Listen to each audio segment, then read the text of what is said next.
Hello everyone, my name is Andrew McClendon. I'm a Macmillan Project Manager for a new service in Renfrewshire called Improving the Cancer Journey, or ICJ. ICJ started in Glasgow in 2014. It's recently launched in Dundee, Fife and Western Bartonshire. Renfrewshire will be the 5th local authority area and where the service will become available. We expect to be live round about the turn of the year. Macmillan are also recruiting at the moment for an equivalent post in Lothian for a pan-Lothian project, and I think the expectation is that ICJ will eventually become available across the various local authorities in Scotland. So the project should be fairly easy to describe. Every adult with a confirmed diagnosis will receive a letter from Information Services Division.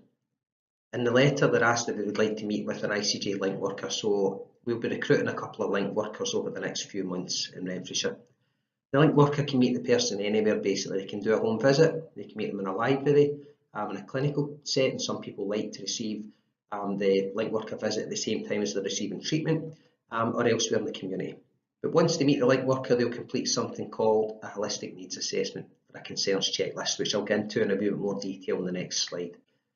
The holistic needs assessment is a 48-box concerns checklist, so people tick the box for the issue that's most kind of concerning to them, and basically the link worker then opens up a conversation around about that particular issue and then looks for referral routes that can help resolve the issue for the person. A care plan's created at the end of the interview, and that's just a kind of summary sheet for the person to take away so that they kind of keep on top of what the work that's been done on their behalf. And the review is carried out at a later date by the link worker to determine if everything's been resolved to the person's satisfaction, and if not, then there's another intervention and the whole process kicks back off again. This is the concerns checklist or holistic needs assessment. So you'll see it's 48 boxes. They coalesce around about 6 main headings. So physical concerns are things like breathing difficulties, practical concerns, more kind of council services, money, finance, housing, care at home, emotional concerns, that can be things like sadness or depression, hopelessness, family relationship concerns, people often have difficulty talking to partners or children after a cancer diagnosis, spiritual concerns, people often want to reconnect with faith after a cancer diagnosis, or conversely they can start having some problems with faith after a cancer diagnosis, and information or support, mainly around about things like health improvement, exercise and activity, diet, nutrition, complementary therapies, etc. So this, just to recap, is the 6 kind of main headings that ICJ can help with: physical concerns, practical, family, emotional, spiritual and psychological. We also ask people after they've ticked a box to rate the issue from 0 to 10. So 0, 1, 2, 3, etc. They're pretty low concerns, but if the person's really worried about it, we ask them to score it higher, so maybe 8s, 9s and 10s. We call it a distress thermometer. And what this does is it allows us to do 2 things. It allows the link worker to prioritise workload. So sometimes people will tick many boxes during the holistic needs assessment, but it allows the link worker to determine which ones need to be worked on quickly. And also gives us benchmarking data. So at the first intervention and at the review, we can hopefully see a reduction in the level of concerns. Quick recap on the journey. Person's diagnosed with cancer. They received a letter from ISD. If they want to meet the link worker will be assigned to them. Link worker will complete the holistic needs assessment. Issues will be identified, onwards referrals made, and then they've put in there 5 months for the review period. That's fairly arbitrary. It could be 2 weeks later, or 2 months later, or 5 months later. It's just whenever the link worker feels confident that the work's been done, the issues have been resolved, and then it's time to go back and revisit the issues with the customer. And then we've got the concerns at the start and concerns at the review, which hopefully should be lower. We did some analysis of some of the concerns that were coming into the Glasgow project, because that's the kind of longest established. 13,000, I think it was about 4,000 people were involved at this point. They generated about 13,000 issues or concerns during the holistic needs assessment. You'll see that far and away the most common was money or housing issues.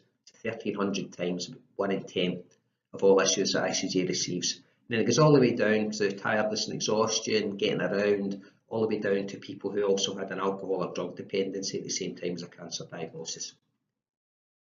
This is the same data but presented differently, so it should be read from bottom to top, and the bubbles that have risen to the top are the ones that come in with the greatest frequency, so over 400 times each: money or housing, tiredness and exhaustion, etc. Ones at the bottom: loss of meaning or purpose in life, loss of faith or spiritual concerns, kind of nihilistic concerns, they come in with less frequency, less than 100 times each. This is the same slide, but this time it should be read from left to right. The issues that were barred off in red there, these are the ones that caused the most concern to people. So they always score quite high in that distress thermometer. Whether they come in really very often, like money or housing, or less often, like unable to express feelings, they're always deeply concerning to people. This is about kind of service user feedback. I think most services can get nice quotes from service users. The stat that's most interesting to me is that 89% of people agree they were better able to self-manage, because that's kind of the name of the game for ICJ. We don't want to be in this continual loop with the NHS where they're entrusting us with their patients.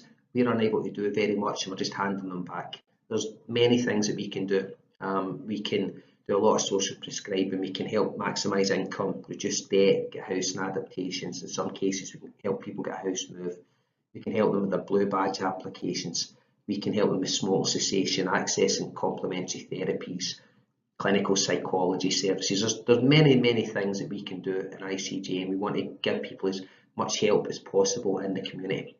I think the other thing that I hope is feeding into the 89% figure is that people learn from the link workers. They learn about the services that are available to them, how to access services, they learn how to agitate on their own behalf. This penultimate slide is just a kind of before and after, so this is the level of concerns again. So you'll see the graph at the top, this was the first intervention. So basically the bias is towards 8s, 9s and 10s in terms of where people are scoring their concerns. And then if you look at the bottom graph, after the review, things have flipped. You know, for a lot of people, their concerns are completely nullified or reduced at the very least. And we would hope to see this same trend develop in Renfrewshire once the project's up and running.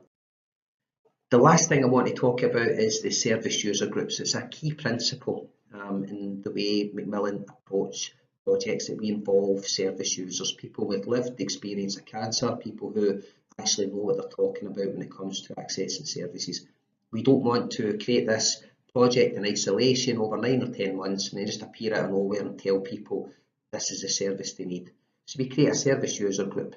You know, we deal with certain facets of the project that they can influence. They also attend our board and are represented at the board, they're represented at the project team meetings. Our service users in Western Bartonshire were part of the interview panel to recruit and decide on the link workers that we were bringing in. Very quick example of the service user group's effect for me in Western Bartonshire. We had quite a low uptake with that ISD and invitation letter that we're sending out. I think it was about 11%. We brought the letter to the service user group and said, what's wrong with this letter? They said it's small type, it's 2 pages, it's very officious, it should be 1 page, it should be much friendlier. They went through whole paragraphs with red pens and cut out needless information. And we have a much higher uptake in Western Bartonshire in terms of responses to the letter than we would have had otherwise, and it's because of their insight. So it's something I hope to replicate here in Renfrewshire. We've already had a kind of open day where we invited loads of people with direct lived experience to a kind of workshop event, and we've got our first user group meeting taking place in June. So we'll let you know how that goes on. Thanks very much.